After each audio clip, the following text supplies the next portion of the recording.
Caros alunos, caras alunas, nesse bloco trataremos acerca da demonstração contábil, o balanço patrimonial.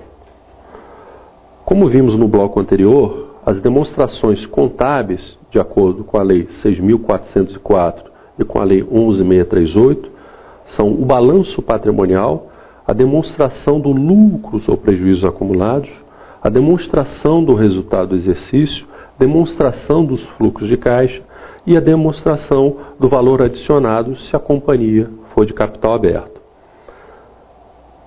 O balanço patrimonial, uma das principais demonstrações contábeis, tem como finalidade demonstrar a situação financeira e patrimonial da entidade no momento do encerramento do exercício social. Isto é, essa demonstração permite um raio-x da empresa do ponto de vista da sua situação financeira, econômica e patrimonial em determinado momento das suas atividades. Isso é, ao final de 31 de dezembro. Nessa demonstração, as contas do ativo devem ser apresentadas na ordem decrescente de liquidez, enquanto as contas do passivo devem obedecer à ordem decrescente de exigibilidade. Aqui nós temos a estrutura do balanço patrimonial, de acordo com a 11.638, com a distribuição dos grupos de conta. Então, ativo circulante. Nós temos as contas elencadas conforme a liquidez de recurso. Qual é o prazo que esses recursos podem ficar disponíveis para a empresa? Então, primeira conta do ativo circulante, que são os recursos, os bens direitos que a empresa tem até 31 de dezembro do exercício seguinte. Então, caixa equivalente de caixa. A empresa tem um momento de converter essas operações em recursos financeiros. Aplicações financeiras de curto prazo, os recursos aplicados em banco. A empresa, a entidade pode ir lá, retirar esses recursos para ter o dispor para financiar suas atividades operacionais. Cliente, Então a empresa tem nesse grupo de contas os recursos que podem ser convertidos em dinheiro, em caixa, até 31 de dezembro do exercício seguinte. Por exemplo, uma duplicata a receber com vencimento a 45 dias. Já não tem uma conversão tão imediata quanto da empresa ir no caixa, ir no banco e sacar os recursos financeiros. Porém, a empresa, com um título a receber daqui a 45 dias, ela pode descontar esse título junto a uma instituição financeira e transformar esses títulos em recursos financeiros imediatos. Porém, nessa operação ocorre um custo financeiro em decorrência dessa operação. Então a empresa não pode ficar recorrendo a desconto de títulos a todo momento. E aí nós temos outros, adiantamentos, valores a recuperar, os estoques. O grupo do não circulante já então seriam os recursos que a empresa tem disponíveis, porém com vencimento até 31 de dezembro do mês seguinte. Então ela não pode dispor de imediato desses recursos. Como também nesse grupo, nós temos aqui as contas de investimento imobilizado e intangível. Ora, nós dizemos que a conversão dessas contas em recursos ocorre de forma praticamente nula, já que a empresa não pode se desfazer dos seus ativos, equipamentos, veículos, prédios, para financiar suas atividades operacionais. No grupo do passivo circulante, nós temos aí as obrigações que têm que ser honradas até o fim do exercício social subsequente. Então, fornecedores a pagar, salários a pagar, tributos a pagar, todas as contas, as obrigações até o exercício seguinte vão estar registradas no passivo circulante. No não circulante, temos os mesmos grupos de contas, porém com prazo de quitação superior a 31 de dezembro do mês subsequente. Então, empréstimos a pagar, fornecedores a pagar, duplicatas a pagar, que tem um prazo superior a esse período, vão ser registradas no grupo do passivo não circulante. No patrimônio líquido. No patrimônio líquido vão estar ali registrados os recursos próprios da entidade. Vamos ver de forma mais detalhada cada grupo desse. Então, ativo circulante. Disponibilidade, chamamos de disponibilidade, os recursos financeiros, caixas, bancos, aplicações financeiras de curto prazo, né? Porque as aplicações, né, de longo prazo ou com resgate em determinado período não se quadram na disponibilidade. Por exemplo, uma entidade adquire título do Tesouro com resgate para 360 dias. Então ela não vai poder contar isso como uma aplicação financeira de curto prazo. Os direitos realizáveis, clientes, duplicados a receber, né? Serviços que tenham sido prestados, vendas que tenham sido realizadas e que aí vão ser recebidas até o exercício subsequente. Os estoques, todos os estoques, né? Desde mercadorias, matéria-primas, produtos acabados, os estoques, o almoxarifado de consumo, né? Os materiais para financiar as atividades operacionais da empresa vão estar registrados nesse grupo. Despesas do exercício seguinte, né, também denominamos como despesas antecipadas, são registrados no ativo circulante. Aí nós temos uma particularidade, né? O que ocorre com uma despesa antecipada? Uma despesa referente, por exemplo, a um aluguel, né? Determinada entidade firma um contrato com uma empresa para alocar, né, um espaço para servir como o almoxarifado dessa entidade. Esse contrato tem vigência de 1 ano, né? Foi firmado em 1º de novembro do exercício X e vai vencer em 30 de setembro do exercício seguinte. Ocorre que para firmar esse contrato, uma das cláusulas contratuais é que a empresa faça o pagamento antecipado de 3 aluguéis, né? Então a empresa vai pagar o aluguel referente ao mês de novembro, dezembro e janeiro, no exercício em que está sendo firmado o contrato. Porém, como nós fazemos o registro na contabilidade pelo regime de competência, vamos ter que contabilizar como despesa somente referente ao mês que ocorrer essa despesa. Então, por exemplo, o aluguel é de R$100 mensais. Foi firmado um contrato no montante de R$1.200. No mês de novembro, a empresa vai pagar de forma antecipada o aluguel referente a 3 meses, R$300. Isso ocorre no 1º dia do mês de novembro.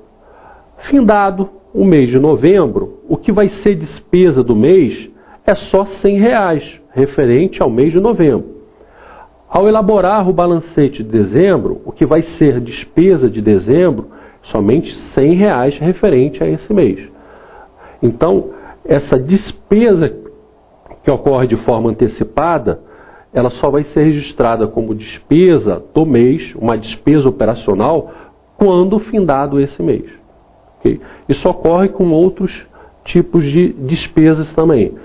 Assinaturas de jornais, assinaturas de revistas, sinistros, seguros, pagamentos de seguros, que são feitos, ocorre um desembolso, porém a despesa só vai ocorrer no exercício seguinte ou nos meses subsequentes. Grupo do ativo não circulante. Aí são os direitos de longo prazo, né? Investimentos de longo prazo, os imobilizados e o intangível. O realizável a longo prazo compreende principalmente as duplicatas que a empresa tem a receber, porém tem um prazo de recebimento superior a 31 de dezembro do exercício subsequente, né? Também registramos aí, né, as obrigações de direitos de acionistas ou de sociedades coligadas. O grupo de investimento já está relacionado à participação da empresa em outras entidades. Então, por exemplo, tem uma matriz e que ela resolve fazer um investimento, um aporte de recurso, uma aplicação numa filial. Então, o recurso feito por essa empresa na filial vai ser contabilizado como um investimento. O imobilizado são os direitos que tenham por objeto bens incorpóreos, destinados à manutenção das atividades da companhia, ou decorrentes dos exercícios com essa finalidade. Aí, então, são os recursos que a empresa vai ter de dispor, né, relacionados a equipamentos, máquinas, né, computadores, toda a parte de imobilizado, né, os prédios, edificações, terrenos, todos esses vão ser contabilizados no grupo do imobilizado. E o intangível, que são os direitos que tenham por objeto bens incorpóreos, né, destinados à manutenção da companhia ou exercícios com essa finalidade, inclusive o fundo de comércio adquirido. O que é o fundo de comércio? Né? Uma empresa, uma entidade resolve instalar, né, iniciar suas operações em determinado lugar. Porém, a empresa que está dispondo desse espaço físico, né, exige o que nós chamamos aí, a expressão usual, de luvas, né, para que essa empresa se instale ali. Uma empresa do mesmo segmento, né? Vamos dar um exemplo como um restaurante. Então, a empresa que ali se estiver instalando, ela vai dispor de uns recursos que são exigidos pela empresa, além do aluguel, da locação do espaço físico. Isso nós chamamos, né, nós contabilizamos no intangível. Aí teriam também as marcas, né? Determinada empresa, ela no mercado, a sua marca tem um valor muitas vezes superior a alguns ativos. Então, o valor da marca da empresa vai ser registrado no intangível. Aí chegamos no grupo do passivo, né? Nós temos a divisão passivo circulante, não circulante e patrimônio líquido. No circulante, passivo circulante, temos todas as obrigações existentes até o final do exercício subsequente. Então, até 31 de dezembro do exercício seguinte. Então, ali vão estar salários a pagar, impostos a pagar, né? Todas as obrigações que a empresa tem, empréstimos de curto prazo até o exercício seguinte. Diferente do passivo não circulante, em que eu vou ter as obrigações e que vão ter um prazo superior a 31 de dezembro do mês subsequente. Né? Então, empréstimos de longo prazo vão estar registrados no passivo não circulante. Patrimônio líquido, né? São recursos próprios compostos pelos recursos que foram investidos na entidade, pelos acionistas, sócios ou titulares. Então, dois sócios, né, duas pessoas resolvem constituir uma empresa. Né? Para constituir essa empresa, eles vão ter que dispor de recursos. Né? Recursos estes que vão ser utilizados, seja no aluguel do espaço físico, seja na compra de materiais permanentes. Então, a esse recurso inicial que vai ser disponível, nós chamamos de capital social. Então, nós temos aí dois sócios. Um vai dispor de 100 mil reais, o outro vai dispor de 150 mil reais. Nós vamos ter a totalidade de 250 mil reais como capital social dessa entidade. Então, esse capital inicial vai estar lá no contrato social. Porém, somente parte desse capital vai ser integralizado, vai ser colocado de imediato na conta banco, na conta do banco. Né? Então vamos supor que o sócio A tem disponível 100 mil da sua cota do capital social, o sócio B 150 mil. O sócio A vai integralizar no primeiro momento 50 mil reais, isto é, 50% do que ele dispõe. O sócio B dispõe de 150 mil reais, vai integralizar 50 mil reais, né, em torno de 33% do que ele dispõe. 100 mil reais que vão ser integralizados, depositados na conta, né, da entidade para financiar as atividades iniciais. Então, com esse recurso, vão ser feitos, né, o pagamento das tarifas iniciais, pagamento de aluguel, pagamento de energia, telefone, e também os recursos para comprar matéria-prima, materiais, equipamentos. O restante, que vai ficar como capital também social, mas não integralizado, o montante de 150 mil reais pode ser integralizado posteriormente, colocado na empresa posteriormente. Capital subscrito é o mesmo capital social, capital nominal. É o valor correspondente à totalidade das ações, cotas ou quinhões de capital representativos do capital social da empresa. Né?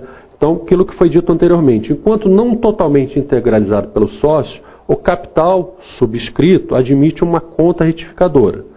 Então, vamos lá. Tenho no capital social, como dito anteriormente, montante de 250 mil reais. Porém, integralizado, só foi feita a integralização de R$100 mil. R$150 mil restantes vão ficar como capital subscritos. Ok? Capital integralizado já comentamos anteriormente, né?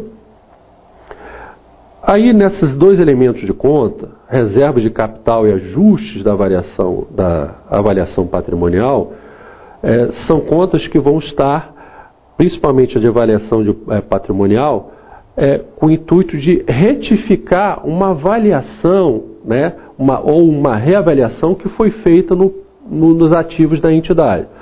Por exemplo, né, eu tenho uma empresa que construiu sua sede, né, já há algum tempo, né? Os recursos disponibilizados para a construção dessa sede foram do montante de R$500 mil. Porém, esse imóvel, né, a valor presente, tem um valor de mercado maior do que R$500 mil. Então, o que pode a entidade fazer?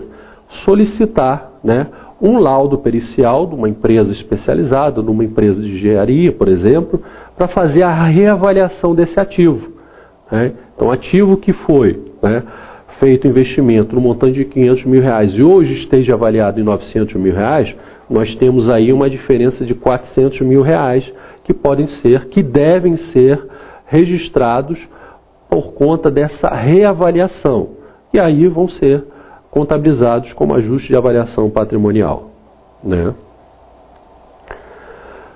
Conta de reservas de lucro e prejuízos acumulados, né, vão evidenciar o desempenho da entidade. Nós temos uma demonstração, que é a demonstração dos lucros ou prejuízos acumulados. Essa demonstração vai evidenciar de forma detalhada como ocorreu esse prejuízo ou lucro na entidade, né? É uma demonstração que vai fazer o elo de ligação com a informação registrada no balanço patrimonial, no capital social da empresa, como também demonstrar o lucro do exercício que vai ser evidenciado na demonstração do resultado do exercício. Aqui nós temos, né, nessa equação a demonstração do que comentamos até agora. Então, no grupo do ativo circulante, que vão estar os recursos, né, de liquidez mais imediata, nós chamamos de capital circulante ou capital de giro. Por que capital de giro? Porque esses recursos vão financiar as atividades operacionais da empresa, né? Então, são os recursos que ela vai ter disponível para comprar os estoques, ou transformar os estoques em produção, ou receber as duplicatas, né, que ali estão inscritas em recursos financeiros para fazer girar as suas atividades. Já o grupo do não circulante, nós chamamos de capital fixo, né, realizável a longo prazo, investimento, imobilizado e intangível, porque tem um prazo, né, tem de conversão em exigibilidade mais lento. Ou no caso até, né, da parte do investimento, principalmente no imobilizado, dizemos que praticamente não existe esse prazo de conversão em disponibilidade. Por quê? Se a empresa resolve se desfazer de um imobilizado, de um veículo, de um equipamento, de um prédio, isso consequentemente vai estar influenciando as suas atividades operacionais. O grupo do passivo circulante nós chamamos de capital de terceiros, assim como também de todos os recursos que vão financiar as atividades da empresa. Então, por exemplo, a matéria-prima adquirida, né, de um fornecedor, ela vai financiar a atividade da empresa, né, porque essa matéria-prima vai ingressar no estoque aqui no ativo circulante para proporcionar que a empresa produza e, consequentemente, faça a venda desse produto, né? Então, nós chamamos capital de terceiros porque essa empresa está financiando as atividades da empresa, né? No não circulante, que aí nós temos aí também os financiamentos de longo prazo, chamamos de capital de terceiro. Mesma coisa. Seriam, por exemplo, os empréstimos de longo prazo. Uma instituição financeira que concede um empréstimo, né? Uma fonte de financiamento. Esses recursos, esses empréstimos, vão o quê? Financiar as atividades operacionais. Então a empresa adquiriu, né, uma fonte de financiamento, recursos de terceiros, por exemplo, para comprar um novo equipamento, para aumentar a sua produção. Então, esse empréstimo de longo prazo é um capital de terceiros. Essa instituição financeira está o quê? Financiando a atividade da empresa. Já o grupo do patrimônio líquido, nós chamamos de capital próprio, que são os recursos dos sócios e dos acionistas, né? Então, por exemplo, os sócios que investiram recursos, eles têm né, participação nesse patrimônio líquido. Assim como um acionista, né? Quando um acionista, né, faz um investimento em determinada entidade, ele está adquirindo uma ação, ele está adquirindo parte do patrimônio líquido dessa empresa. Então, o grupo do patrimônio líquido nós definimos como grupo do capital próprio. E aqui nós podemos dizer que o grupo do ativo, né, é o grupo de aplicações de recursos que são financiados pelo grupo do passivo, que são as origens de recursos. Então, o capital de terceiro, o capital próprio, vão financiar as atividades da empresa. São as origens de recursos. São com esses recursos, né, de empréstimos, de fornecedores, capital de terceiros, como também dos sócios e acionistas, capital próprio, que vão financiar as atividades da empresa. Então, o passivo, a origem de recursos. O ativo é onde nós temos a aplicação desses recursos. Ok?